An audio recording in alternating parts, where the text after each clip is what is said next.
அனைவருக்கும் அன்பு வணக்கம்.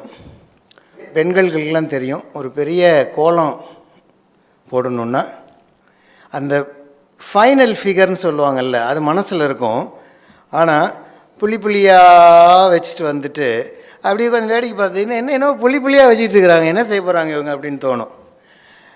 நிறைவாக பார்த்தீங்கன்னா அது ஒரு நல்ல ஒரு கோலமாக கொண்டு வந்து முடிப்பாங்க.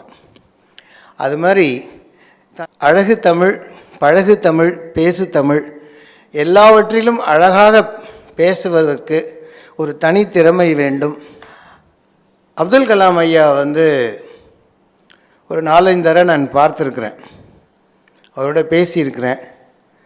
1994 இல்லைன்னா 95 இருக்கணும். இப்போ இந்த தேஜாஸ் ஃபைட்டர் ஏர்க்ராஃப்ட்னு பறந்துகிட்டு இருக்கிற அந்த பிளேன் அது ட்ராயிங் போர்ட் ஸ்டேஜில் இருந்தது. அப்போது பூனாலேருந்து சென்னைக்கு வந்துக்கிட்டு இருக்கிறாரு. I was flying that aircraft that day. பிளேனுக்குள்ளே அந்த பூனாவில் இந்த பட்டாட்டா வடான்னு ஒன்று சொல்லுவாங்க. நம்ம ஊர் மைசூர் போண்டா, அந்த உருளைக்கிழங்கு போண்டாமாங்கள்ல, அந்த மாதிரி ஒரு ஐட்டம். ஒரு பிஸ்கட் ஒன்று இருக்குது, சூல்ஸ்பெரி பிஸ்கட்னு. இது ரெண்டையும் வாங்கிறதுக்காக பூனாவில் இறங்கி போய் அந்த லவுஞ்சுக்குள்ளே போய் வாங்கிட்டு நான் வந்துக்கிட்டு இருக்கிறேன் வேகமாக.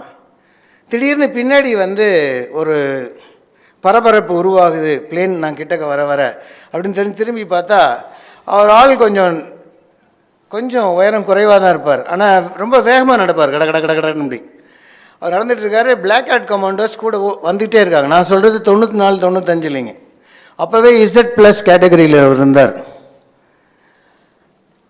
திரும்பி பார்த்தேன், வந்துட்டார். சரி, எவ்வளோ பெரியவங்க வந்துட்டுருக்குறாங்க, நம்ம கமாண்டருங்கிறதுனால அவரை கிராஸ் பண்ண முடியாதுங்கிறனால அப்படி வெயிட் பண்ணுறேன். அவர் ஜஸ்ட் வந்தார். அந்த ஸ்டெப் லைடர்கிட்ட வந்ததும் ஐ ஜஸ்ட் ஸ்டுட் தேர், மரியாதைக்காக அப்படியே நிற்கிறேன். இவர் captain you please get in அப்படிங்கிறார். இல்லைங்க ஐயா, நீங்கள் மேலே வாங்க அப்படிங்கிறேன். அப்படி பார்த்துட்டு அதுக்கப்புறங்க அவர் என்னை எத்தனை தடவை சந்திக்கும் பொழுதெல்லாம் தமிழில் மட்டுமே பேசினார். இன்னைக்கு சாதாரணமாக கொஞ்சம் படிச்சுட்டாலே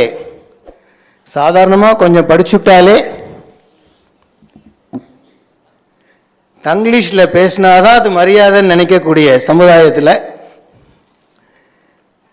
உங்களுக்கு தமிழ் தெரியும்னு அவருக்கு தெரிஞ்சதுன்னா தமிழில் மட்டுமே பேசுவார். நான் முதல்ல சொன்ன மாதிரி அழகு தமிழ், பழகு தமிழ், பேசும் தமிழ், செந்தமிழ், அது எதுவாக வேணாலும் இருக்கலாம். இன்னும் பேசிக்கிட்டே போகலாம். காலத்தின் அருமை கருதி இந்த அளவிலே நிறைவு செய்கிறேன். எனக்கு ஒரு வாய்ப்பு கொடுத்தமைக்கு எல்லாருக்குமா நன்றி, வணக்கம்.